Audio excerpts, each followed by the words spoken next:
అప్పుడు ఏం చేశాడు? మన భాషలో చెప్పుకోవాలంటే కౌలుకి ఇచ్చారు అంటాం కదా, అలా కౌలుకి ఇచ్చాడు. కౌలుకి ఇవ్వడం అంటే ఏంటి? పండించుకుంటారు. వాళ్ళు లాస్ట్లో మనకు పంట వచ్చినప్పుడు కొద్దిగా ఇస్తారు డబ్బులన్నీ, పండిన పంటలు ఎంతో కొంత. అలా టైం వచ్చిందంట, పంట కోసారంట.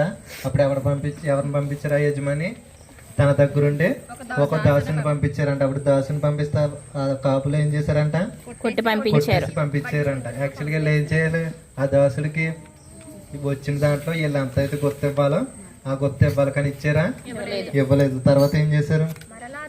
మరలా అతడు మరి ఒక దాసుని పంపగా వారు వానిని కొట్టి అవమానపరిచి వట్టి చేతులతో పంపివేశారు. ఆ దాసుడు మళ్ళీ ఏం చేశారంట? ఆ యజమాని మళ్ళీ ఇంకొక పని పంపించారంట. వెళ్ళు అది గుర్తు తీసుకుని రాని. మళ్ళీ ఎప్పుడు ఏం చేశారు? మళ్ళీ అతన్ని కొట్టి పంపించేశారు. కాబట్టి వీళ్ళు చూసుకుని వీళ్ళు ఏం చేయాలి? వచ్చిన గుత్త ఇవ్వాలి, అది రూల్. కానీ వీళ్ళు ఏం చేస్తున్నారు? గుత్త ఇవ్వట్లేదు. ఎందుకు? దురాశ. వీళ్ళు ఏముంది?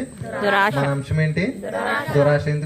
ఎందుకు వాళ్ళకి దురాశ వచ్చిందంటే ఆ గుత్త కూడా వీళ్ళు తీసేసుకోవచ్చు, ఇవ్వటం ఎందుకు అనేసి వచ్చింది. తర్వాత ఏం చూడండి, మరలా అతడు మూడవ వాణిని పంపగా వారు వానిని గాయపరిచి వెలుపలికి తోసివేసిరి.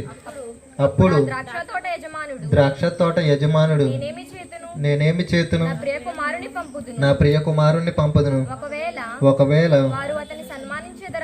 వారు అతన్ని సన్మానించదరనుకుని మళ్ళీ మూడోసారి ఏం చేశారంట? ఆ యజమాని ఇంకొక పనుని పంపించారంట. అప్పుడు కూడా ఏం చేశారు? మళ్ళీ కొట్టేసి పంపించేశారంట. తర్వాత ఆయనకి యజమాని అనుకున్నాడు, ఇంక ఈసారి ఇలా కాదు, నా కొడుకుని పంపుతాను, నా కొడుకునంటే కొద్ది గౌరవం రెస్పెక్ట్ ఉంటది కదా అనేసి అనుకున్నారంట. అప్పుడు ఏం చేశారు? చూడండి.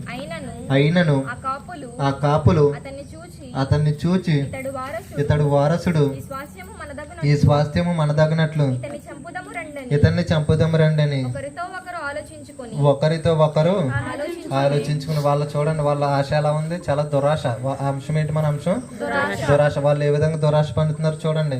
ఇతని వారసుడు, ఈ వారసుని చంపేశామంటే ఇంకా యజమాని ఎలాగో రావట్లేదు కాబట్టి ఈ ఆస్తి అంతా ఏమైపోద్ది? మనకే సొంతం అయిపోద్ది అనేసి అనుకున్నారంట. తర్వాత చూడండి, అతనిని